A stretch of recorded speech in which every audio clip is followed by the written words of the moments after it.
Shalom, berjumpa kembali dalam Renungan Harian Resort GKI Pelang Pisau bersama saya Pendeta Yunita yang melayani di Jemaat GKI Anjir Pelang Pisau. Sebelum kita bersama-sama mendengar akan firman Tuhan, mari kita berdoa. Puji syukur Tuhan, karena kebaikan-Mu memperkenankan kami menikmati setiap berkat-Mu hari ini. Saat ini ajarkan kami dengan firman-Mu, supaya kami menjadi umat yang setia dan taat melakukan yang Tuhan firmankan. Dalam Yesus kami berdoa. Amin. Nas Alkitab yang ditentukan bagi kita hari ini terdapat dalam kitab Daniel pasal 9 ayat 1 sampai 19 dengan perikop doa Daniel. Bapak, Ibu, saudara-saudari yang dikasihi dalam Tuhan Yesus Kristus. Nas kita pada hari ini menceritakan tentang Daniel yang telah membaca kitab Yeremia dan mengetahui bahwa masa penghukuman Allah atas bangsa Israel akan berakhir, yakni selama 70 tahun. Maka Daniel mempunyai inisiatif dengan keyakinan imannya bahwa dia dan seluruh bangsa Israel memerlukan pemulihan hubungan dengan Allah.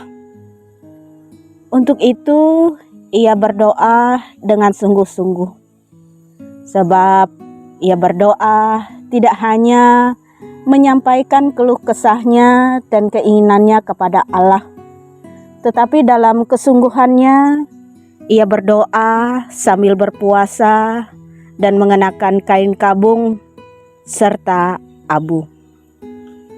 Dalam doanya, Daniel pertama-tama mengakui dosa dan kesalahannya beserta seluruh bangsa Israel, bahwa mereka telah berlaku fasik, memberontak, dan menyimpang dari perintah dan peraturan Allah.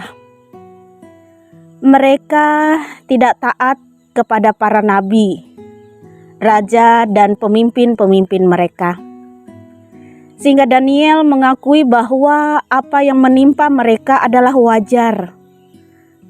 Itu semua karena dosa dan kesalahan mereka.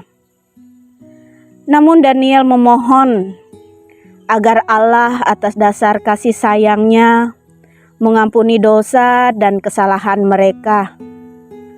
Dengan kuasa Allah menegakkan kembali kuasanya di tengah-tengah bangsa Israel. Bapak, Ibu, saudara-saudari yang dikasihi dalam Tuhan Yesus Kristus, dari doa Daniel ini kita dapat belajar beberapa hal. Yang pertama, iman kepada Allah membuat orang tidak hanya memikirkan keselamatannya sendiri, melainkan keselamatan banyak orang, dalam hal ini sebagai suatu bangsa. Yang kedua, keselamatan itu akan diperoleh melalui pemulihan atau pengampunan dari dosa dan kesalahan yang dilakukan. Karena itulah pemulihan hanya dapat didapatkan di dalam Yesus Kristus saja. Selanjutnya, yang ketiga, doa adalah sarana bagi umat untuk datang berkomunikasi dengan Allah yang berkuasa.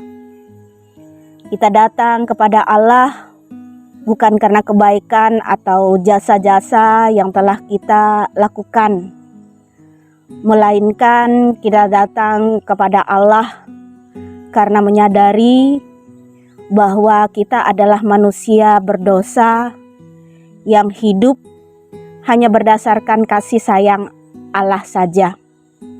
Sehingga dalam doa kita tidak memerintah Allah, melainkan hanya memohon belas kasih sayangnya supaya kemuliaan Allah ditegakkan kembali di dalam kehidupan kita sebagai umatnya.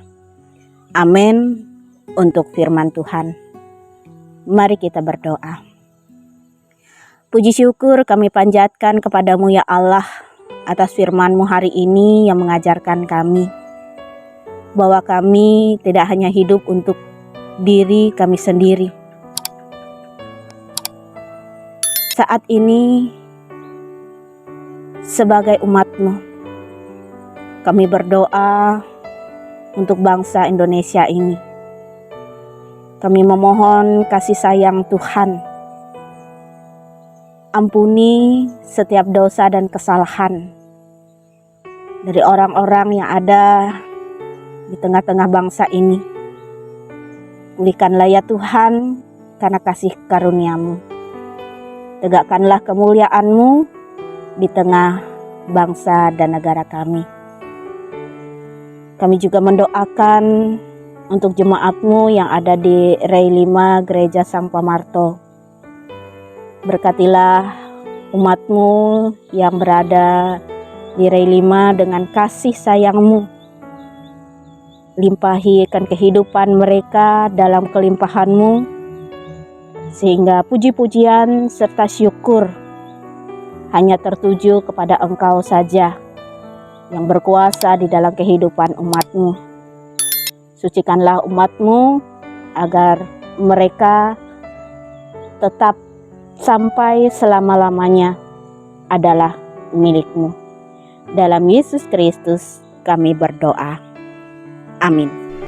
Tuhan memberkati engkau dan melindungi engkau.